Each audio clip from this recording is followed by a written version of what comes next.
ओम श्री नारायण परम गुरुवे नमः। सभी गुरु भक्तों को मेरा सादर प्रणाम। सबसे पहले मैं श्री शशांक जन पीके और उनकी पत्नी श्रीमती मोहिनी को उनके षष्ठी पूर्ति दिवस पर इन शब्दों के साथ शुभकामनाएं देना चाहूँगी। हो पूरी हर चाह आपकी और मिले खुशियों का संसार आपको। जब कभी मांगे आप आसमान का एक तारा, तो मिले सारा संसार आपको। गुरुदेवन की ब्लेसिंग्स हमेशा उनके परिवार पर रहे, यही मेरी प्रार्थना है। इस अवसर पर नई दिल्ली शाखा द्वारा ऑर्गेनाइज गुरुदेवन पर ऑनलाइन प्रभाषणम बहुत ही प्रशंसनीय है और इसका श्रेय श्री कलरा मनोज और शाखा के सदस्यों को जाता है। SNDP की नई दिल्ली शाखा हर सदस्य को अवसर देती है जो गुरु पे कुछ शब्द या प्रभाषणम बोलना चाहते हैं, और इसे हमें एप्रिशिएट करना चाहिए, क्योंकि कुछ वर्षों से मैंने ये अनुभव किया है कि अगर यूनियन के पद अधिकारियों को किसी व्यक्ति विशेष से, चाहे वो गुरु के परम भक्त हों और गुरु के संदेशों का प्रसारण रखने की इच्छा करते हों, अगर उनसे पर्सनल वेंडेटा है तो उस परम भक्त के प्रभाषणम को रोक दिया जाता है। और कई लोग इस डिक्टम को सहर्ष स्वीकार करते हैं। इस तरह की रिग्रेसिव मानसिकता हमारे समाज को कहाँ पहुँचाएगी, ये आप सब समझ सकते हैं। मैं आभारी हूँ नई दिल्ली शाखा के सदस्यों की कि उन्होंने फिर एक बार मुझे अवसर दिया, और ये मेरा सौभाग्य है कि मैं परम गुरु श्री नारायण गुरु पर कुछ शब्द बोलूं। मैं इस अवसर पर अपने पूजनीय पति स्वर्गीय श्री बालाचंद्रन MS के विचार जो उन्होंने लिखे थे, उन्हें मैं आप सबको प्रस्तुत करूंगी।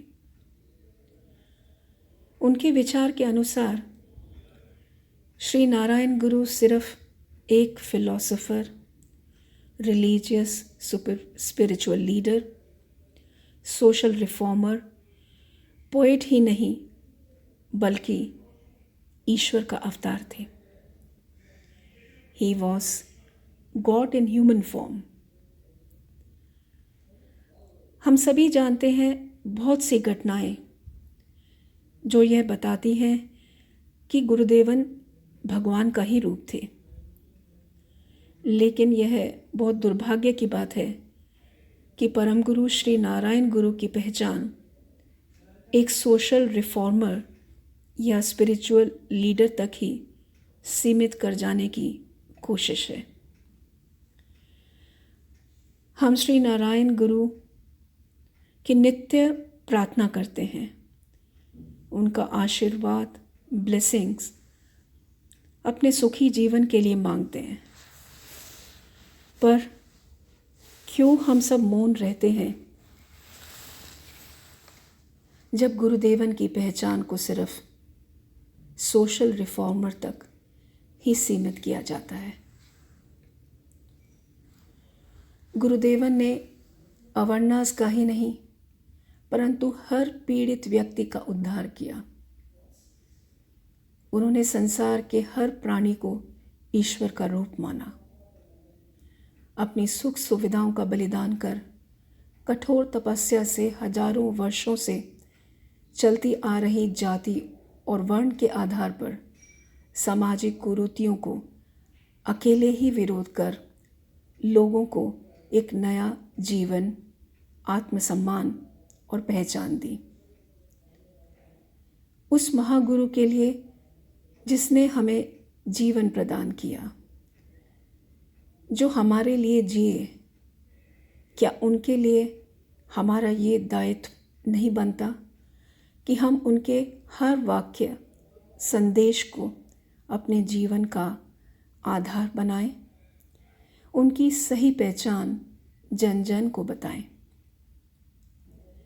ये हम सब श्री नारायणियन का कर्तव्य है कि हम अपनी भावी पीढ़ी को गुरुदेवन की महिमा और दिव्य चैतन्य रूप से अवगत कराएं।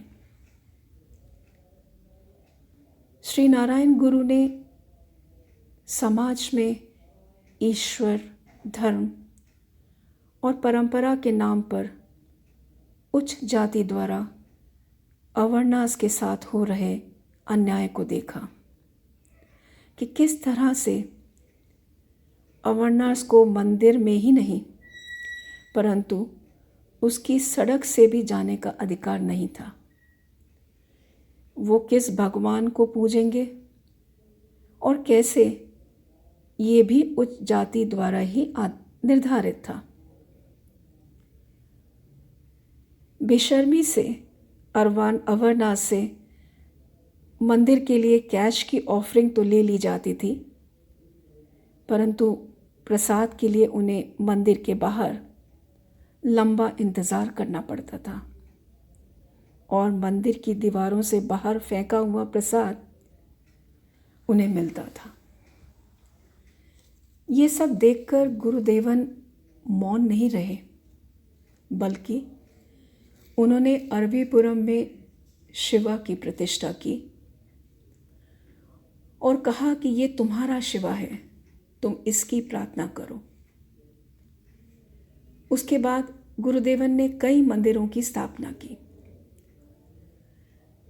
लेकिन आज अगर किसी श्री नारायणियन के घर पर विवाह या उत्सव होता है तो क्या वो गुरुदेवन की प्रतिमा को रखकर अपने मंदिरों में सब कार्य संपन्न करते हैं?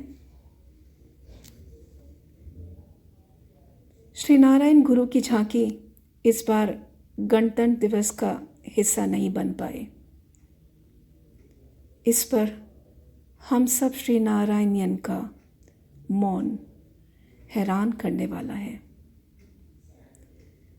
ये हम सभी को एहसास होना चाहिए कि आज हम जहाँ पर हैं, जो हमारी समाज में पोजीशन है, पहचान है, वो सब श्री नारायण गुरु के बलिदान और तपस्या का ही परिणाम है।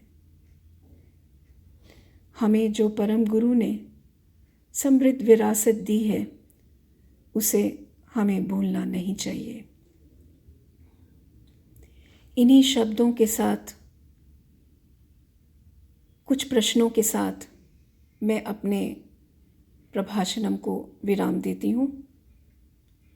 गुरु ब्रह्मा, गुरु विष्णु, गुरुदेवो महेश्वरा, गुरु साक्षात् परम ब्रह्म, तस्मै श्री गुरुवे नमः।